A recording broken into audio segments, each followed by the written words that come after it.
Salut à tous. Salut. Quel plaisir de vous retrouver aujourd'hui pour aborder un phénomène, quelque chose qui nous entoure au quotidien et qu'on va pouvoir ensuite vous démontrer au travers d'un DIY, d'un objet qu'on va créer ensemble aujourd'hui. Oui, techniquement, une science, une découverte scientifique qui a mené à des technologies et nous allons démontrer cette technologie en la reproduisant en DIY. Et aujourd'hui, on va s'attaquer à un phénomène qu'on trouve partout autour de nous, l'électromagnétisme.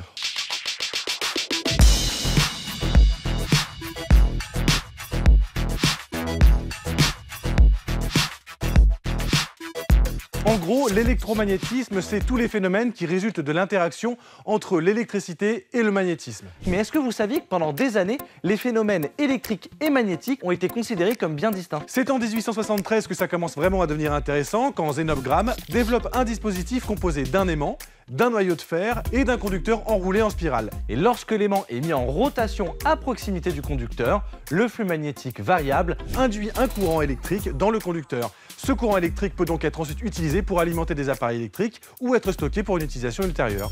Et là, j'ai envie de vous dire, on a des aimants, des fils conducteurs en forme de spirale et quelque chose qui va nous permettre d'effectuer une rotation. Dis donc Artus, est-ce qu'on pourrait pas reproduire l'expérience de Zenob Gramme comme ça devant tout le monde? Mais si, bien sûr, Baptiste. Ah, on va fabriquer de l'électricité juste en faisant tourner un aimant autour de fils de cuivre. Exactement.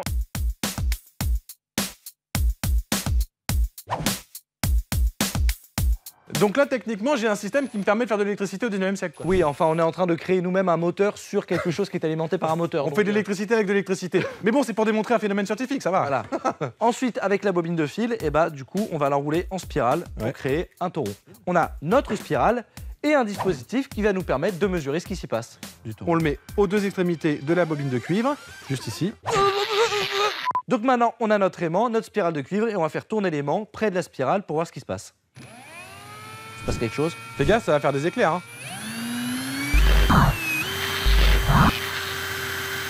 60 millivolts, 50 Hz. Donc là, on a 50 fois une oscillation qui nous permet d'avoir 0,06 volts. C'est quand même beaucoup plus facile à faire en 2024 une fois qu'on a toute la connaissance, mais là ce qu'on vient de faire c'est bien de reproduire l'expérience de Zenob Gramme. Ce dispositif, c'est la dynamo, et cette invention a complètement révolutionné la façon dont l'électricité est générée et utilisée au quotidien. C'est le début de l'ère de la production d'électricité à niveau industriel. Rien que ça. Et c'est donc pour mieux comprendre tous ces mécanismes qu'on a décidé avec Artus de construire aujourd'hui une génératrice électrique actionnée manuellement. Voilà, parce que là on peut pas considérer concrètement que c'est une génératrice électrique. Oui. On a démontré qu'il y avait un phénomène électromagnétique. Oui. Mais là, si je mets ma langue sur les deux pôles, il va pas se passer grand-chose. Bien que, on a quand même généré de l'électricité. C'est vrai. On a qui généré quelques millivolts. Est-ce qu'on ferait pas ça carrément pour alimenter une ampoule? Défi. Vas-y, on va allumer une LED. Allons-y.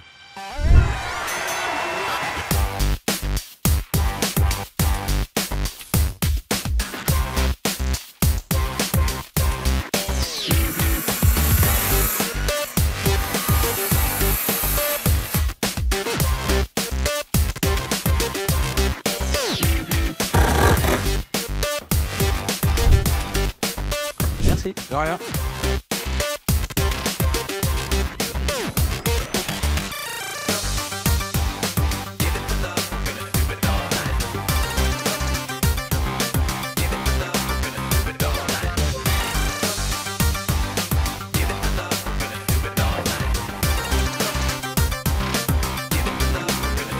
C'est bon?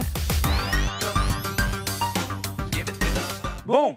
Et ben voilà, on l'a notre génératrice manuelle. On a utilisé un moteur d'une vieille perceuse, puisque, en fait, en électricité, très souvent, ce que vous allez faire dans un sens, vous allez pouvoir le faire aussi dans l'autre. Je m'explique. Un moteur, c'est ni plus ni moins qu'un mécanisme qui consomme de l'électricité pour induire une rotation. Mais si vous induisez une rotation, eh bien, elle va générer de l'électricité dans le sens inverse, puisqu'un moteur, c'est ni plus ni moins qu'un aimant qui tourne à l'intérieur de bobines de cuivre. Du coup, si vous voulez reproduire ce DIY chez vous, il vous suffit de récupérer un vieux moteur dans un outil ou dans un jouet qui fonctionne plus et de l'inverser exactement comme on vient de le faire. Et là, juste ici, du coup, aux bornes plus et moins, eh bien j'ai relié la LED. Allez, avant d'actionner notre mécanisme, on va essayer quand même de bien comprendre comment fonctionne une génératrice électrique.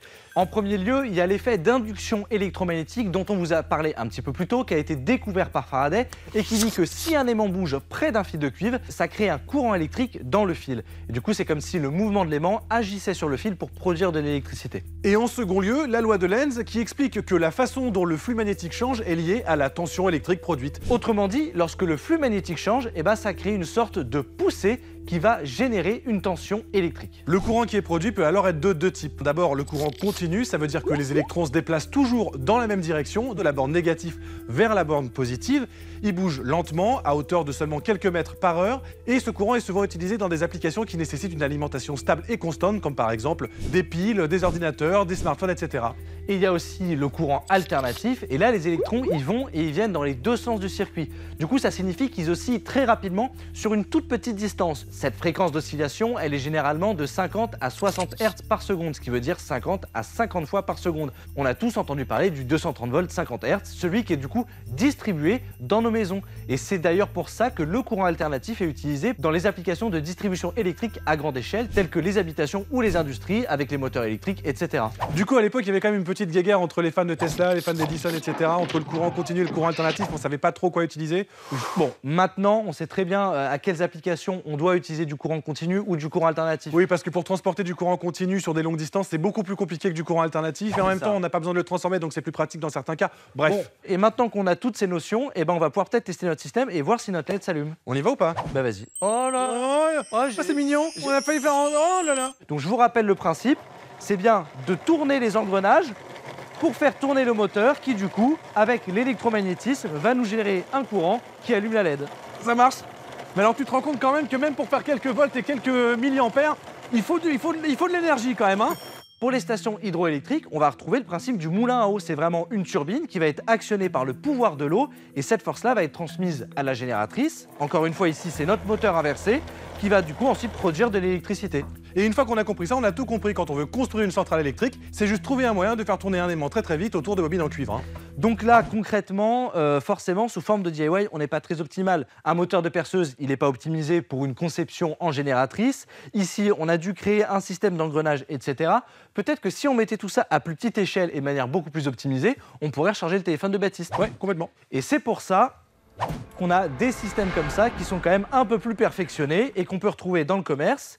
Quand on vient enlever le capot, bah, Baptiste, c'est exactement la même chose. On retrouve le moteur inversé avec le fil rouge, le fil noir, qui pour le coup, lui, est relié à une carte de puissance qui va nous permettre d'adapter l'intensité et la tension pour pouvoir avoir directement une alimentation en USB. Ouais, c'est surtout voilà, qu'il y a un port USB directement intégré. Et là, je ne sais pas si vous remarquez, mais en fait, le petit bloc noir juste ici, c'est tout le système d'engrenage qui est reproduit ici sur notre DIY en bois. Et si on le branche à un téléphone portable, on devrait pouvoir générer suffisamment d'énergie pour le charger. Hop. Donc on génère techniquement au moins 5 watts. C'est déjà ça, mais ça demande de la, ça demande de la puissance. Voilà, donc là, on a pu reproduire un système de génératrice manuelle. On voit que quand on l'optimise, on peut carrément charger un téléphone et quand c'est encore mieux optimisé, on peut carrément se permettre de distribuer l'électricité à grande échelle dans tous les foyers en France. Bref, tant de chemin parcouru depuis toutes les décennies, les siècles, depuis les premières découvertes électromagnétiques. Je pense vraiment que c'est ultra intéressant de voir un petit peu comment ça se décompose comme ça. Et chez vous, vous pouvez vous amuser à récupérer des vieux moteurs. Vous remarquerez que rien qu'en le tournant à la main, on peut commencer déjà à générer un petit peu d'électricité. Un vrai DIY pour prouver un phénomène scientifique et l'utiliser dans la vie de tous les jours à la maison. Les amis, on a surkiffé de fabriquer ce DIY et de démontrer un phénomène scientifique comme ça. Cette série en collab avec Déclic, elle est trop cool. On est ravis de bosser avec eux, donc signifiez-nous en commentaire si vous avez aimé ça. Allez-y, n'hésitez pas à exploser la section commentaires. On n'hésitera pas à vous lire parce que nous, évidemment, on est là pour le kiff. Donc on aimerait vraiment avoir vos retours sur cette série de vidéos. Et puis on aimerait bien continuer cette série aussi. Et si vous montrez que vous avez aimé, que vous êtes nombreux à la regarder, forcément, on pourra continuer à en faire. Et donc comme toujours, le partage, le like, le commentaire et l'abonnement, ça fait toujours plaisir. Si vous venez depuis la chaîne YouTube des Frères Poulain d'origine et que vous êtes ici, dites-le aussi en commentaire, ça nous fera plaisir. Merci à tous, à la prochaine. Ciao.